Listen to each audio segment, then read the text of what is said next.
The family of the dearly departed presented the Sin Eater with food, usually bread and beer. Oh, wait, that's a dream job. That's it? These people believe that you're eating the sins if you what? But you give them normal food? I'm in. Hi YouTube, welcome back in hell. My name is Cypress, and if you didn't know yet, I stream live on Twitch. So if you would like to see me play games or hang out with me and my community, please go to twitch.tv/vtubercypress. Today we'll be watching a video by Chat History. This is history's most ridiculous jobs that no longer exist. Ridiculous jobs that no longer exist. Running messengers. In this day and age, we really take for granted just how quick and easy it is to Also, user cute blue guy has sent you a message. Would you like to accept it? Warning level 0%. be able to communicate. Back in the days of yore, not everyone was rolling around at the speed of sound. It could take several weeks to be able to relay critical information to your buddies. The f are they gonna do? Attack us? LMAO? And a lot can change in just a few weeks. Nevertheless, delayed information was better than no information at all. I guess, unless it's like too late, you know? And that's why highly trained long-distance messengers could make or break empires. First used thousands of years ago in ancient times, couriers were the best and fastest form of communication pretty Oh my god, imagine in what kind of top condition that guy was. much up until the invention of the telegraph in 1837. Sure, boats and trains made things a tad bit faster, but the principle was pretty much unchanged, physically transporting documents from point A to point B. The earliest and most sophisticated courier system of its time was that of the massive and girthy Achaemenid Empire, Why is he also known saying as, or at least girthy? considered to be, the first Persian Empire. They constructed girthy, okay. Okay, the They first Persian constructed the Empire. Angarium, a series of relay stations littered across the Royal Road, the main vein of the empire. This connected two major cities within the empire, Susa and Sardis. Okay. Can you deliver this message to Why is this pipe? What the f are you okay? Sardis? Yeah, no problem at all. What's wrong with him?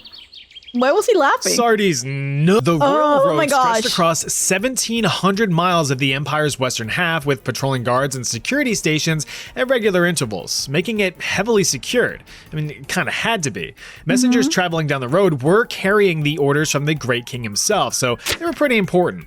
Anyone severing or intercepting that line of communication could cause devastating effects. Insert funny reference here. Also at regular intervals were checkpoints. These were relay stations that housed freshly charged horses as well as other You know, I was literally about to ask, what do you mean? Freshly charged horses. How do you charge them? Why is it there? messengers ready to pass things along down the line. This system of stations dropped delivery time from roughly 90 days on foot to just 7 to 9 days on horseback.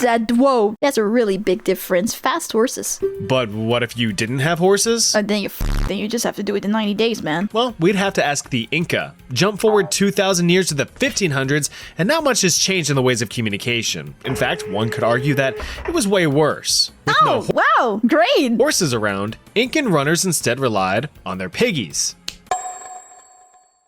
That was very uncomfortable. Messengers of the king, called the Chasquis, were slim, fit, and ready to rip, carrying messages across the vast mountainsides of the Inca Empire. Unlike their Persian counterparts, the Inca didn't carry the messages in their pockets, but rather their noggins. And that's because the And they trusted that the message would be said correctly? Inca did not have any formal written language. Okay, so they didn't have a choice, okay. Wild, right?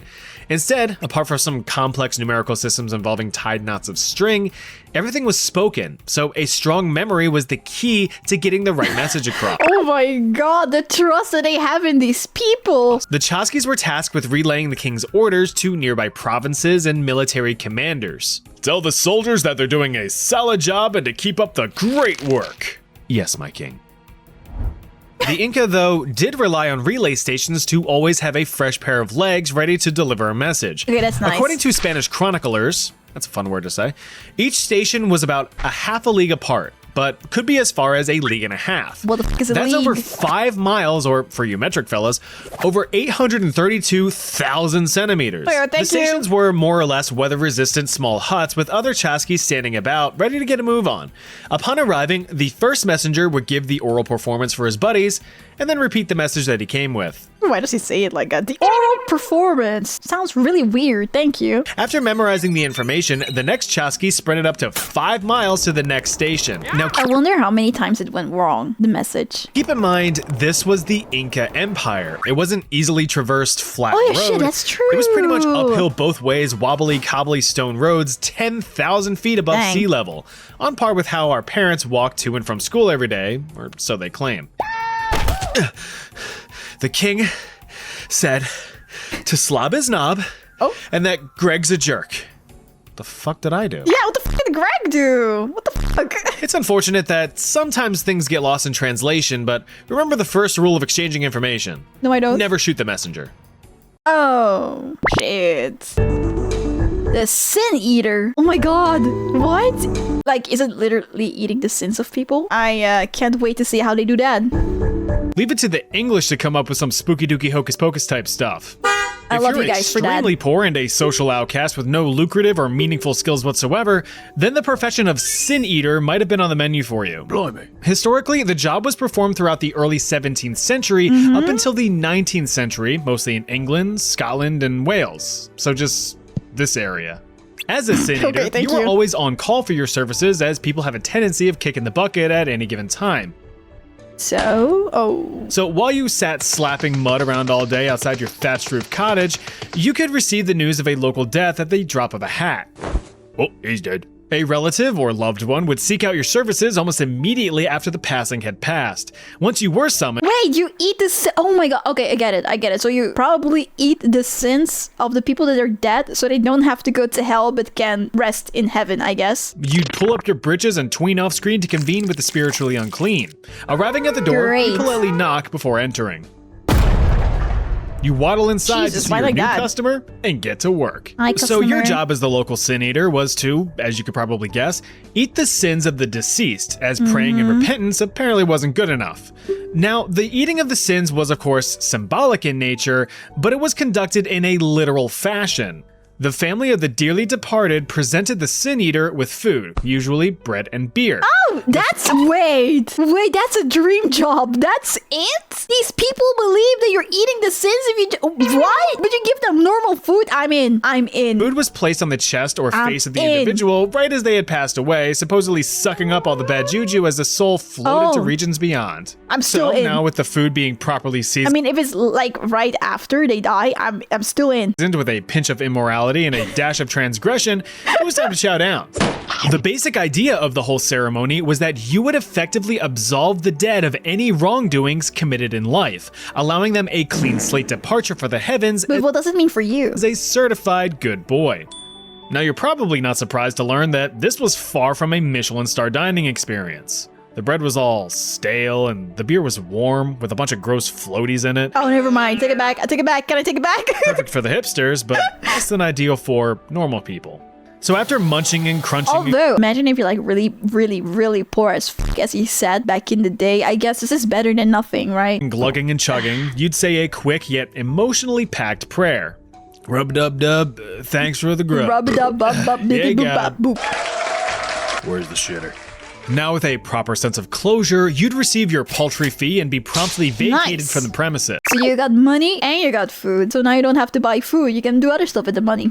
So while your work of purifying one's soul was well appreciated, you were looked down upon, even Oh yeah. Because now you carry the sins, huh? outcasted. The belief was that you'd retain all of these absorbed sins, polluting your own soul in the process. That being the case, sin eaters were forced to live reclusive and isolated lives, being hated, ridiculed, and That is awful though. Like you ridicule them, you hate them, you bully them, but at the same time, when your loved one dies, you call them. That's fucked up, man. But yeah, that's humans. shunned by the locals. Until it was time to deep throat a sin or 12. It's not exactly clear how the tradition of sin eating was started. Some believe that it derives from the Jewish tradition of the scapegoat, a literal goat that was imbued with all of the local sins and troubles, sent out into the wilderness and actively prodded off a cliff, Oh, that's where the word scapegoat came from. I didn't even know that. taking all of the town's trials and tribulations with it. Oh, it all makes sense now. I didn't know that. Atonement complete. Thanks, Mr. Goat. As for sin that was a eating, fun fact. it seems that the tradition was finally laid to rest in the beginning of the 20th century with the death of Richard Munslow, the last known sin eater in England. He reportedly was a humble and well-loved farmer who took on the job after Oh, wait a minute. Died April 23rd, 1906? He reportedly was a humble and well-loved farmer who took on the job after the premature deaths of his children. Very sad. Yeah. All in all, sin eating really was a self-sacrifice when you look at it, trading in any sense of social standing for a few pence. But hey, free bread and beer. That's what I'm saying. Like, I get it. If you're really poor, what else are you supposed to do? Powder monkey. What? Powder monkey? I don't even know what to like imagine with this. If you thought your childhood was rough, imagine dipping, diving, ducking, and dodging your way through cannon fire while slugging a heavy sack of gunpowder on a ship in the middle of the ocean. That's what powder monkeys had to deal with almost on a daily basis. So while you may have been pissed at your mom for taking your Game Boy away for a few days, powder monkeys were grateful if they even saw tomorrow. Back during the Age of Sail, naval warfare was a pretty common occurrence, ships just blasting big metal balls at each other in hopes of sinking the other guy faster or causing enough damage to warrant a surrender. In order to give yourself a Damn, I wasn't ready for that, man. Oh my god. Rest in peace. I will call a sin eater for you. fighting chance, you needed a well-trained, well-supplied crew who knew their way around cannons. Besides ammunition, the cannons needed a propellant to send those cannonballs barreling at the faces of the enemy. That propellant, of course, was gunpowder. In the heat of battle, every trained sailor needed to man their stations and execute their responsibilities in order to have a decent shot at survival. But one responsibility that didn't need much training outside of carry this shit and run over there was that of supplying powder to the cannoneers. Since there wasn't much to the job description, the task was given to young boys, usually between the ages of 12 and 14. You see, back in this time, between the 16th and 19th centuries, people were just cranking out kids, especially the poor. Whoa, I didn't need to see that. Nature was just cranking out infectious and deadly diseases, and industry was cranking out fatal working conditions, both of which were promptly streamlining children into the orphanage pipeline. This, of course, caused orphanages to become overburdened. Oh, do they get the kids from the orphanages? And they needed some relief. And where's the best place to put able-bodied youngsters just looking for On a deadly ship as powder monkeys. any kind of future? Duh. The military, Of course. European and eventually American navies were scooping up hundreds of Orphan impoverished scooper. chaps each year and dumping them on That's ships horrible. to take on the role of powder monkey, more often than not against their will. But the young lads were quicker, more agile, and physically smaller than their adult counterparts, making them perfect candidates for the job. During a battle, each boy would quickly carry at least 2 leather cases housing powder cartridges from the ship's powder magazine deep down in the hull, all the way up to the cannons. A dangerous job for sure, but a critical one for the success of the skirmish. Oi lad, bring me that very explosive powder, eh? And be quick about it. Yes sir, right away sir. Damn it. It looks really In fucking exchange, stupid the like young that. fellas Oh were my god. clothed, fed, and given beds, even a little bit of education. Who's that? The sir or the kid? I don't know, but they're both dead, I guess. In exchange, the young fellows were clothed, fed, and given beds, even a little bit of education to fill their heads. Yeah, but then they die pretty quickly, probably. The plan was to have the boys eventually become official, full-time members of the Navy, assuming that they survived. Yeah, to that's what adult- I thought, because eventually they will get too big, right? Yeah, despite the fact that they were a key part of the crew, they held no formal naval rank on the ships which they served. Now, while it was nice to have a place to call home, clothes on your back, and food in your belly, it of course came with the steep price of witnessing the horrors of war. Just to Yeah. clarify, I said that powder monkeys were usually between the ages of 12 and 14. They were. But in Oh my reality, god, that means it can be even younger than that! And this is already freaking young. some were much younger, with some documentation showing cases of children as young as 7 years old. These little guys were subjected to watching their fellow crewmen being blown to smithereens, impaled by God. split bits of ship, blinded by shrapnel, or having limbs ripped from rogue I cannot imagine how that would have cannon found. fire. None of which they were immune to themselves, mind you.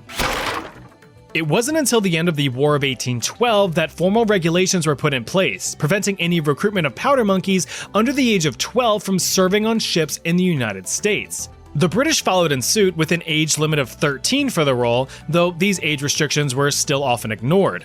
The practice did, however, fully die out in the mid-1800s once child labor laws were put in place and technology made the role obsolete. Sorry kids, looks like it's a big old box of PTSD for Christmas this year. Yeah, Uroscopist? Uroscopist? Medieval medicine was wild. Physicians back then were really just throwing anything at the wall to see what stuck, which led to a I mean, trial and error, right? They had to do crazy shit to know what works and what doesn't. bunch of strange medical practices that would, luckily, fall out of favor once modern medicine emerged. One such practice was that of uroscopy, Oh, thank you for pronouncing that. Uroscopy. the art and science of checking out your pee to determine your health. Now I know what you're thinking. I mean, we do that too now. Isn't this still used in the modern day? Yeah. Yes, but no. Urinalysis, as it's practiced today, uses chemical, physical, and microscopic analysis of urine samples to generate quantitative data for diagnosis. Yep, it's pee. Uroscopy, on the other hand, well, it had dudes snooping, sniffing, and sipping your pee. No! Well, No! I need a second opinion. Now, you might be surprised to know that the I wonder how many of these people actually got this job because they just like the taste of it. practice of uroscopy has been around for thousands and thousands of years. The earliest known evidence that why? historians have dates all the way back to the 4th millennium BC, where some ancient Sumerian physicians took note of urinary color. Perhaps the most profound early evidence that we have comes from the ancient Egyptians around 1550 BC. This is the Ebers Papyrus, a 65-foot-long medical scroll from ancient Egypt's New Kingdom era. This single document details over 800 diagnoses and remedies for all kinds of conditions ranging from skin problems, eye problems, burns, tumors, a limp, broken bones, backwards teeth, brown parasites, and of course, urinary conditions. The study and examination of urine continued for a while, but the formal occupation of uroscopist is believed to have been introduced between the 4th and 7th centuries in the Byzantine Empire, hitting its peak in the Middle Ages. According to medieval Welsh I do wonder if they actually tasted a difference. medical texts, it was believed that urine was the filtrate of the 4 humors: black bile, yellow bile, phlegm, and blood. Of course, we now know that your pee is the product of your kidneys filtering your blood and excess water, but hey, medical science was still a baby back then. Exactly. Because of this theory, uroscopists believed that urine was the end-all be-all for determining a Bro, person's health this is like status. And used cooking oil. thus, it was the most important substance to study. Go to a doctor. The most telling quality of the urine was its color. So after collecting a fresh sample, I mean a real fresh sample, the color was Boxopis. immediately observed. But a problem with If it's red, you should probably go see a doctor. qualitative analysis is that it's completely subjective, whereas quantitative is objective. When it comes to subjectivity, one PP doctor may interpret the same color differently than another. Oh, For well, that's very handy. objectivity, numbers are numbers. There's no argument there. In order to mitigate subjectivity and establish some sort of consistency, the PIS percipients often constructed quick reference guides to use as a standard for diagnosis, sharing their knowledge across heavily detailed manuscripts. As an example, if your urine was clear, you might have some spleen issues. If it was dark red, your liver's too hot. Green, you've got jaundice. Black, well, Wait. When do you have green pea? You can get green pea? Why is the pea green? Oh my gosh. is black urine a thing? There's black? Oh, Oh! God. Oh! Yeah, I don't think you're going to be doing too well if you're inking out your dink. What the hell? While you had the visual aspect, I uroscopists didn't want to see it like that. I just wanted the description of why it's black. also ventured down the avenues of smell and taste to solidify the Ew. reasonings if a diagnosis couldn't be immediately deciphered from color alone. Okay. So sniffing and tasting wasn't the first choice of doing things, okay? Urine that tasted sweet was evidence of diabetes, whereas stinky pee-pee usually meant infection. Now, while this may seem silly looking at it through a modern lens, there was some validity to the practice. Uroscopists were able to properly diagnose conditions like diabetes and jaundice Also, it really does taste sweet, your pee, if you have diabetes. through their practices. Diagnosis was great and all, but without proper and effective treatment, you're not going to be making much progress, except just being closer to the grave. It's like if someone tells you, hey, your car is broken, and then proceeds to offer no meaningful solution. At that point, they're just taking the piss. I don't get how they could do that. They could actually do that without like gagging or puking. I would be puking. Garden hermit. The ultra wealthy really love spending their money on stupid shit. They love it, in fact. When you've got more money than you could spend in 50 lifetimes, why not? yeah, of Dumping the course. most expensive champagne on luxury watches, What a else? fifth mansion on What the else should you beach, do? rigging elections, whatever tickles their sacks. But ostentatious spending is nothing new. You see, back in the 1700s, wealthy estate owners in England, Ireland, and Scotland were bored out of their skulls. I mean, think about it. The extent of dopamine rushes back then were what? Attending yet another opulent ball, hunting some wildlife, racing a horse or two, then putting them down when they don't win. And when you felt like a real degenerate, you had excessive gambling. But these frivolous activities got stale real quick. There needed to be something fresh, something grand, something right in your own backyard. That's when the idea of the English landscape gardens started to bloom, transforming sprawling grounds of estates into picturesque and serene scenes. Replacing the clear-cut and formal gardens of their French counterparts, English landscapes were to appear engineered by nature itself, with natural slopes, ponds, groupings of trees and flowers, a nice boulder or two, and organic decoration. Oh, I know Walmart These parking established lot. wonderful getaways for owners and guests alike to retreat and get in touch with nature. But for some, all the stone and trees and grass just wasn't cutting it. Something was missing, something human, like a person. Believe it or not, some wealthy fellas sought out to hire real-life people as decorations for their gardens. Take, for example, one Joseph is so weird. Pocklington. You're Born weird, into a wealthy Joseph. banking family and receiving his inheritance at just 26 years old, his priority was to just spend the shit out of it. After all, what's the point of having money if you don't spend it? As my dad always tells me, you only live once, son. Enjoy it. Well, Mr. Pocklington over here made damn sure he was going to enjoy the life he was given. After purchasing his own private island on a lake, he commissioned the construction of his own armed fortress, a druid temple, and several natural grottos. In order to make the estate seem more lively, he advertised employment for a man to live in I wanted men for my garden. Okay. his garden, demanding that the man, quote, live for 7 years without washing or cutting his hair or nails.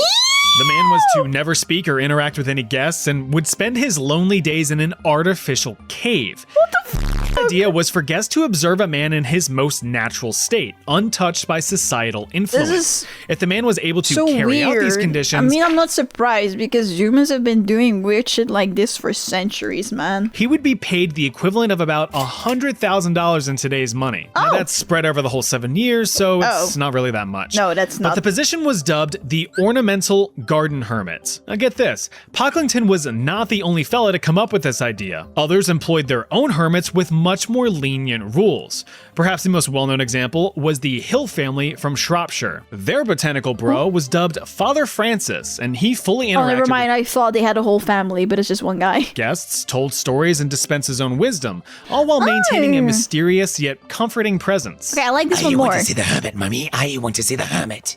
It probably went like that.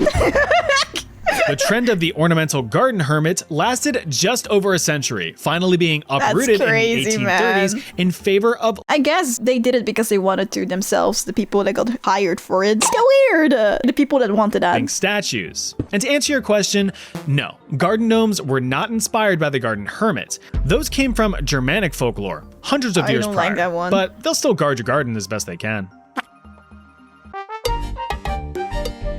Hi! If you like the video, please make sure that you like it and subscribe to my channel and turn on notification bell if you want to see more of it. I also go live on Twitch and on this YouTube channel, so come join us sometimes. Bye!